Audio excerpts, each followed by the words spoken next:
In 1983, amid the cautious optimism of a recovering republic, the eastern coast of Isla del Vigía became the center of a grand urban experiment. The Vigía 83 initiative was the brainchild of a rising political figure, Minister of Infrastructure Rodrigo Castaño, a reformist firebrand from Villa de Palma with presidential ambitions. Castaño saw Isla del Vigía's eastern shore not as a sleepy provincial backwater, but as the future face of a modern Monte Palma, open, orderly, and investment-friendly. Backed by the Development and Housing Council and a cadre of foreign-educated planners, Castaño pushed for a series of large-scale housing projects. Socialized communities built quickly and cheaply to house working families displaced by rural land reform. What emerged were uniform blocks of low-rise housing, identical units repeating across hillsides, often without reliable infrastructure. Critics warned the plan treated people like inventory. Among them were the Sisters of Nuestra Señora de los Dolores, who had long served the coastal poor. Contracts for construction were awarded to Grupo Terromar, a development consortium with close ties to the president's office. But while the Vigía model faltered, its side effects caught unexpected interest. Small pockets of foreign retirees drawn by low property costs and mild winters began settling just down the coast, a trickle of Canadian and German expats, some dreaming of coastal peace, others chasing opportunity. Minister Castaño called it progress. The sisters called it something else entirely, La Nueva Orilla, the new shore.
Hello, and welcome back to Monte Palma.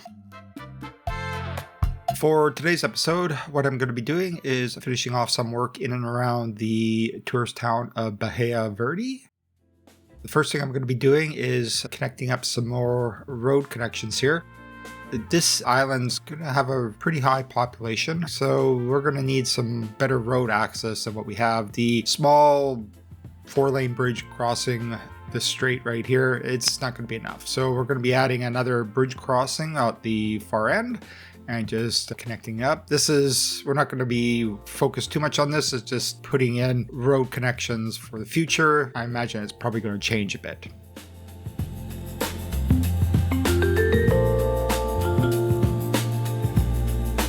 We need some more industry.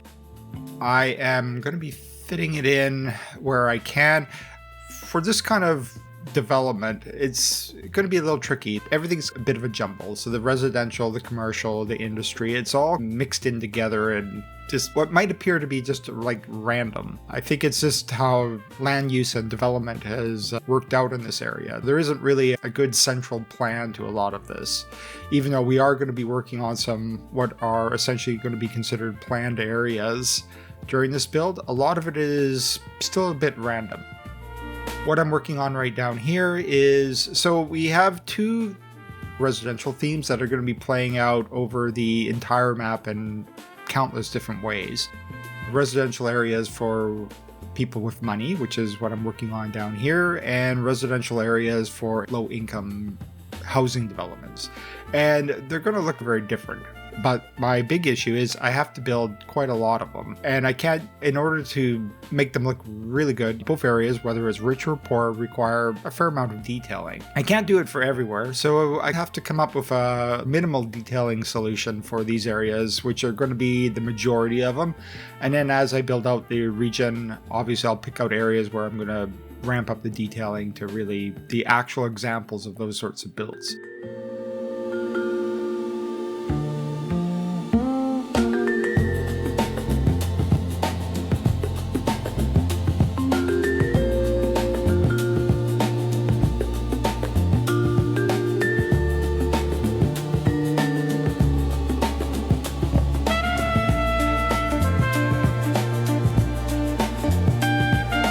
The other aspect of this particular island area is we are in the year 2025, so the transition is complete, but for the time period we're focused on here, I guess is the 1980s, there's some rapid developments happening in this area. Depending on where we are in the island, there's going to be a mixed land use. So some of it's going to be historic farmlands, like what I'm working on down here.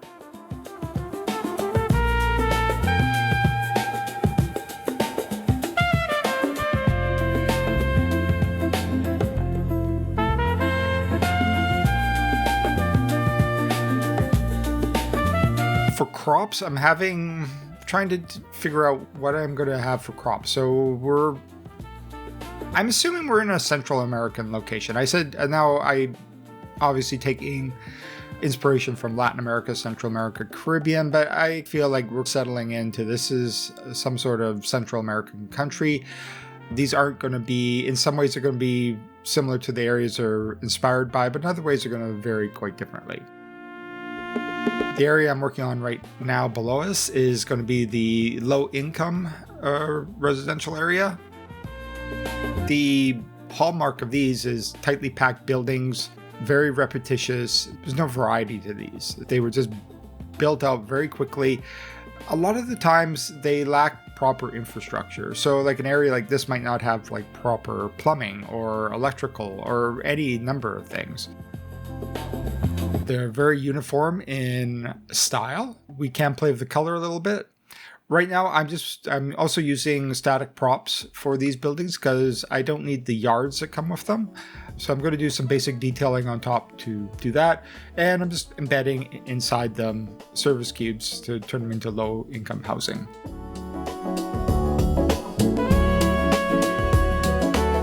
Now, if I was really doing a Central American country, the housing plans would essentially split off into two distinct categories: gated communities for the rich and then those cheap housing developments for the poor. That will get very monotonous very quickly, I think. Monte Palma is a fictional area inspired by this region. It's not a direct copy, so we're going to have a bit of fun with it and do our own thing. But like I said, a lot of inspiration from the area. Now the coastal area here, I was thinking more like rich citizens bought up the land here at some point as the area developed out and tore down. This is all like a shantytown fishing village area. The rich people came in and bought it all up.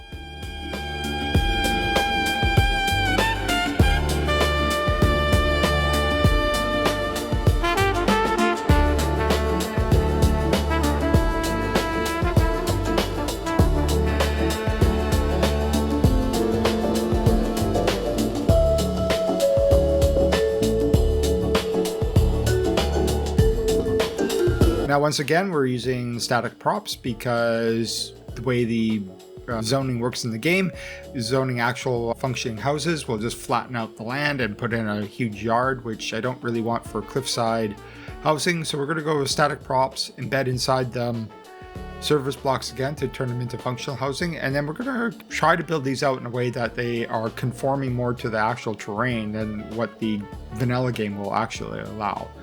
So I'm using these giant construction cubes here to build out a foundation. I need to work on this a little bit more. This is my first attempt to trying it out here, and it's somewhat successful. I think it needs a bit more detailing, a bit more thought put into how these things actually integrate into the actual hillsides. This might not be the best way to do it, but it's what I thought of for this episode.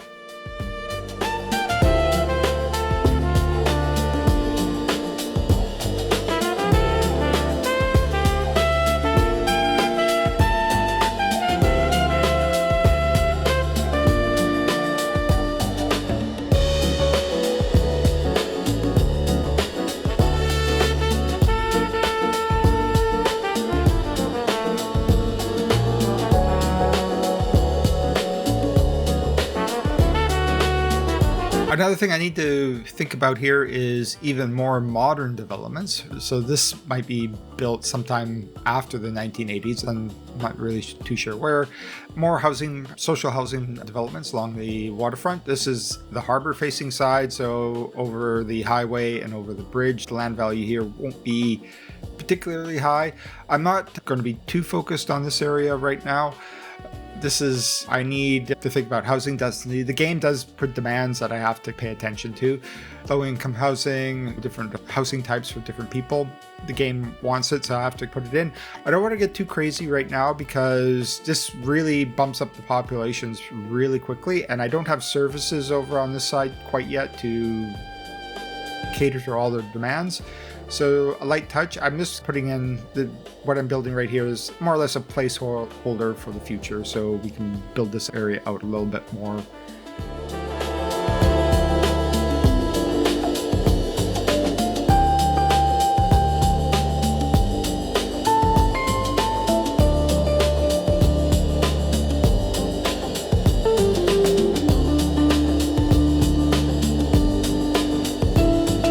I also need to finish the tourist town, which kind of stopped abruptly here in the last episode. And it's just going to snake down along the coastline. It's a fairly hilly area, so I have to think about how everything interacts with the terrain. Once again, using some static homes here just to pack these in rather densely. These actually work very nicely on a little bit of a hillside. Obviously, we have this, you can see the gap there at the bottom, so we have to do a bit of decorating to hide some of that. But I think once they're recolored and we get some props in around them, I think they look pretty good.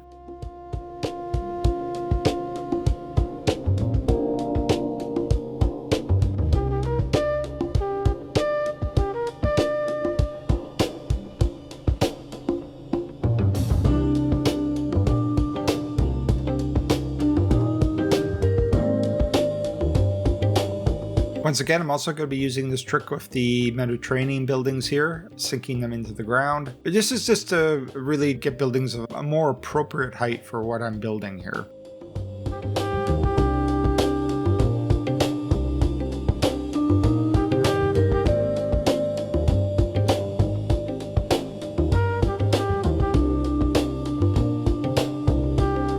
And yeah, I'm just going to be using it's going to be pretty simple. I'm just using some bushes to hide some of the gaps here so you can't see them.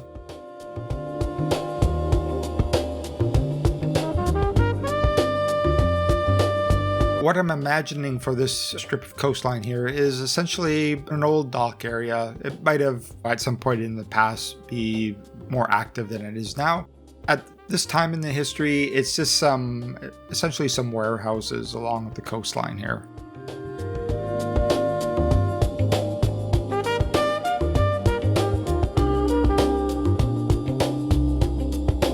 And once again, if I put down this many actual warehouses, like functioning warehouses, they wouldn't attract any business to them. It's still too early. So I'm using some static versions of the industrial buildings. And once again, we're going to be using the service blocks to make them functional.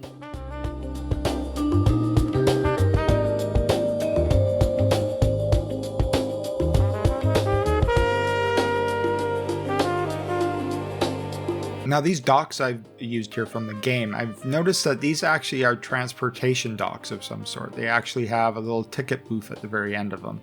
So I'm hoping that means like passenger ferries, like foot traffic and that sort of thing. Fingers crossed that's something that I'll be able to do in the not so distant future. There is an asset on the PDX mod store right now that actually is a little passenger ferry. I've tried it out in Owens Bay. It functions. I might try putting one in here somewhere. I haven't really decided yet. It might be in the next few episodes. And once again, we're going to use some decals here to age up this cement slab here so it looks a little more appropriate.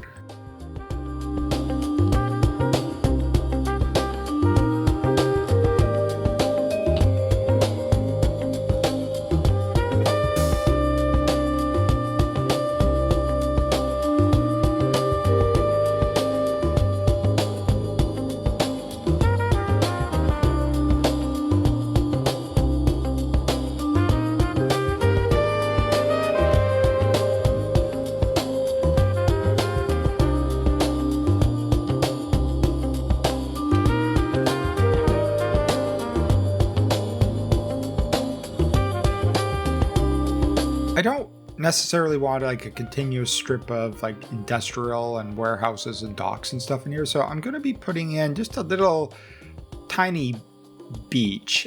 It's a beach in the sense that it's just a patch of sand on the water. It's not like an area that anybody uses for anything. This particular area, like this whole region, there's going to be tons and tons of small sandy beaches that are not really used for anything.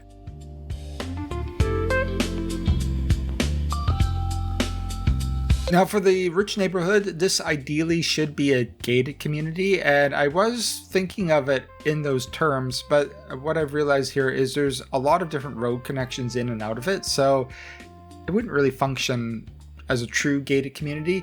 My aim here is to build an area that kind of represents a gated community. It's like we can consider this our low detailed version of it.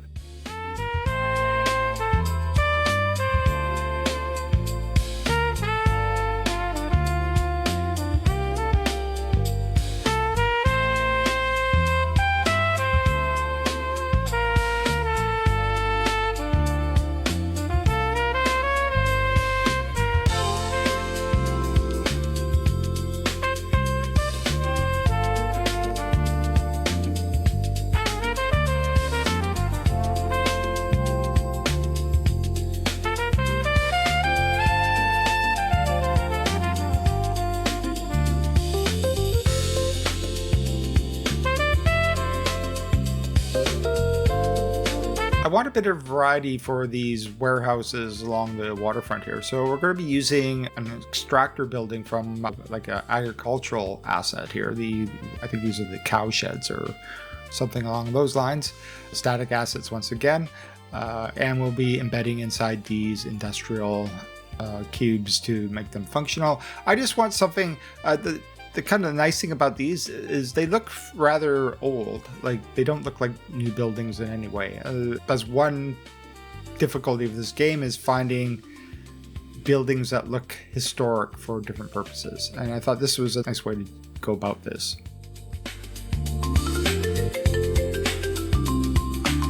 This area of the town is not necessarily a tourist destination, although obviously Bahia Verdi is a tourist town.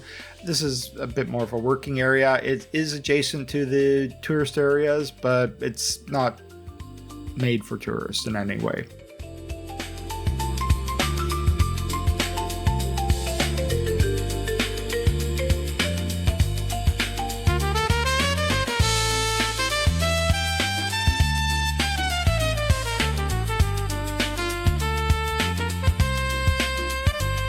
And you can see here, these do really have a nice aged look about them.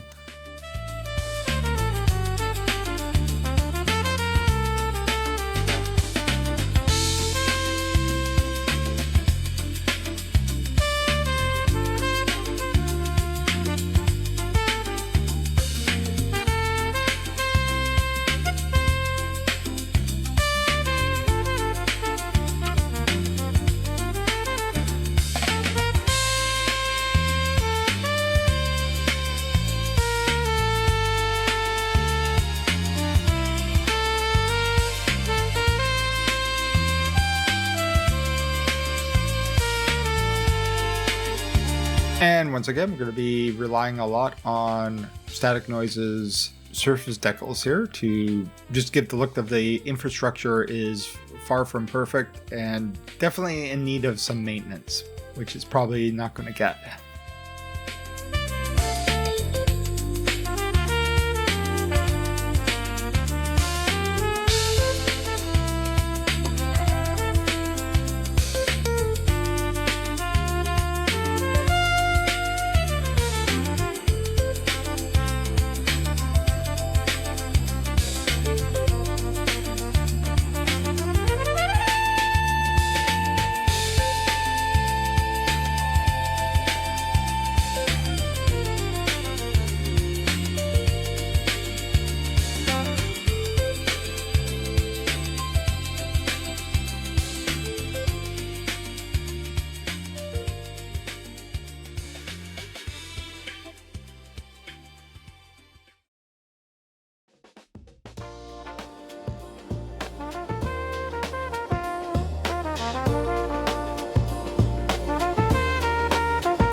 And for the detailing around this industrial area, once again, it's mostly going to be surfaces and decals to sell the look. This was a little challenging to piece it together. It took a lot of shuffling of the buildings around to get them all to fit. I didn't want to alter the terrain too much from how it is, like the base map. So it's a bit of an uneven surface. Worked with it the best I can. I don't necessarily want to flatten out every area that I'm building on. I do like to play with the topography. It's what gives an area, really adds a lot of interest to an area. And so to completely erase it I always feel that's a bit of a mistake. But at the same time, obviously some land's going to be flattened out for construction.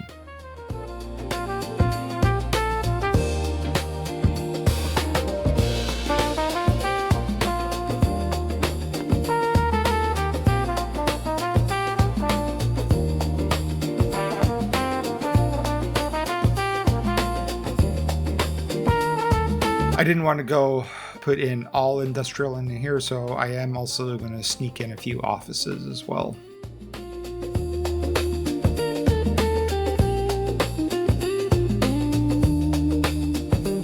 I know a lot of people are probably looking at this and saying I have industrial right on top of the wealthy citizens. Yeah, that's absolutely correct. It is right on top of them. But that's actually fairly common for this area of the world to have. It's just like I was saying at the beginning of the episode, it is a very unintuitive land use.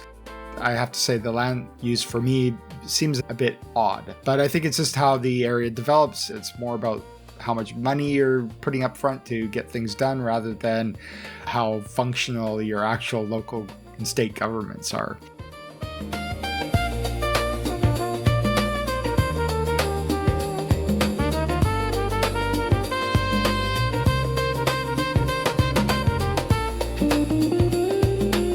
Also, I should probably just talk about the historical narrative at the beginning of the episodes. Now, you probably noticed that there was a rather large jump in time from we were dealing with something fairly historic in the past, and then the last episode.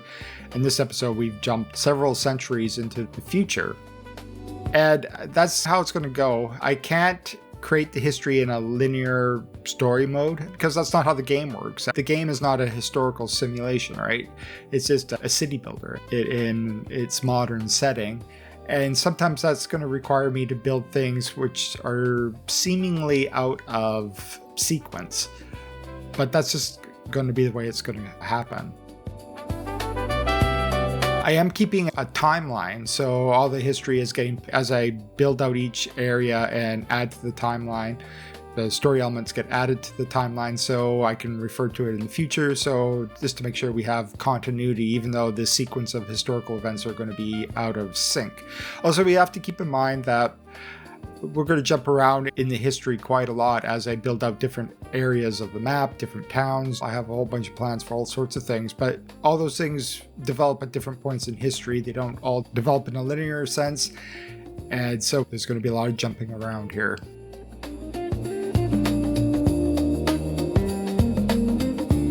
Now for the beach here, you can think of how I'm building right now is I'm still building out examples of different things that are going to be very common over the entire map. So the residential housing developments, the small fishing villages, and beachfront. For this particular beach, I'm imagining it is a sandstone cliffs that are being eroded away with wave action. So we're going to change the boulder colors, something a little more appropriate for sandstone. And yeah, it's just building up decals and surfaces and trying to make it look like an interesting beach rather than just a strip of barren sand.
This is the west-facing part of the island. It's just open ocean beyond this point, so there's going to be a lot more wave action here. So I'm going to be using some of Sully's wave decals here.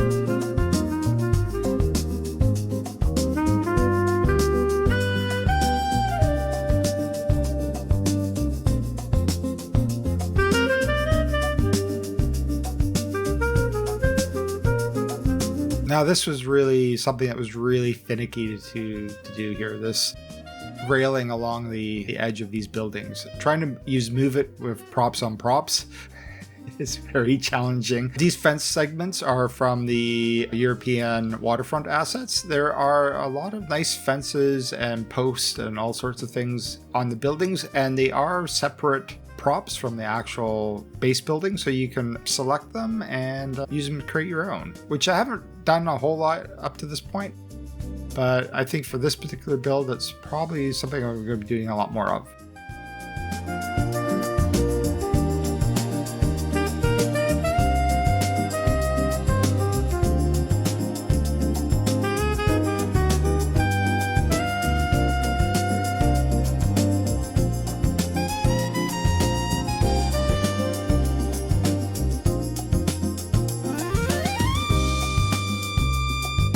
Now, of course, for static assets, they don't have any props with them, so we're going to come in here and add our own.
One fun thing about creating a historical backdrop for a region is the history starts to dictate what needs to be built for any particular area. So for these rich people living along the coastline here, the history for the area is this used to be a fishing village shanty town type of area.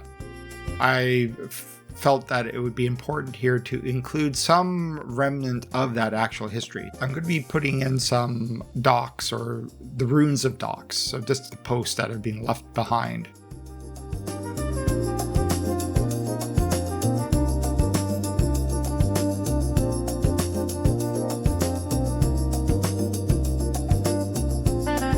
And these act as visual cues so the viewer understands that there was something else here in the past. I think you can only get so far without the historical context.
Okay, now for our low-income housing development. Surprisingly, this is for detailing, this is going to be far more challenging than the wealthier areas. If you look for the region, if you go through Google Maps and start finding these housing developments and take a look at them, they are, for detailing purposes, they are dense. They would require a considerable amount of detailing to get these to actually look like the actual neighborhoods they represent.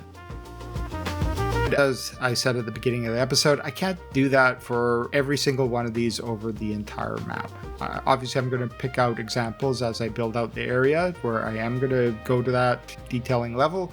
But for the majority of them, I got to figure out a lower detailing solution to build them out so they read correctly, but they don't take forever to build and detail. For this particular one, it's just decals and surfaces. I've said this before, it is your most bang for your buck for detailing. It quickly allows you to create an area which, if you're just glancing at it from a distance, it reads correctly.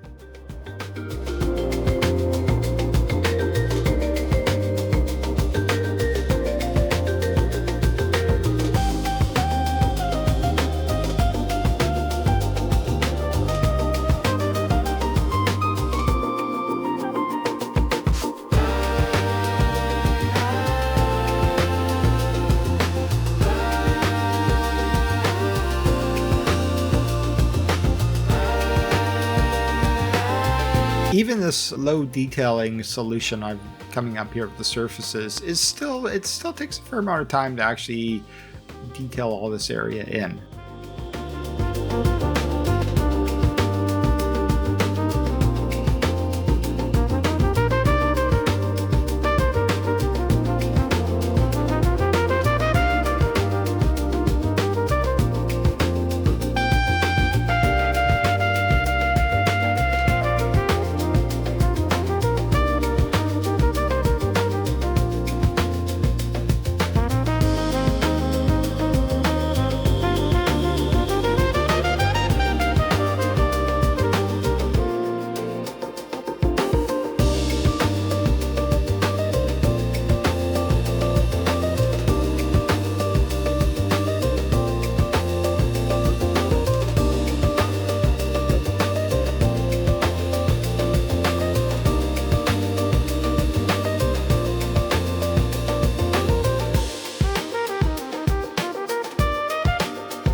And I'm just going to be doing a bit of road detailing here to finish up the episode. But that pretty much brings us to the end of this episode. Not a huge build this time, just finishing up some of the surrounding areas of what we were working on the last few episodes. But we are going to be moving our way down the coast of the island, and at the far end of the island, we're going to be building something a little different, but that will be coming up over the next few episodes. Thank you so much for watching. I will see everybody in the next episode. Bye.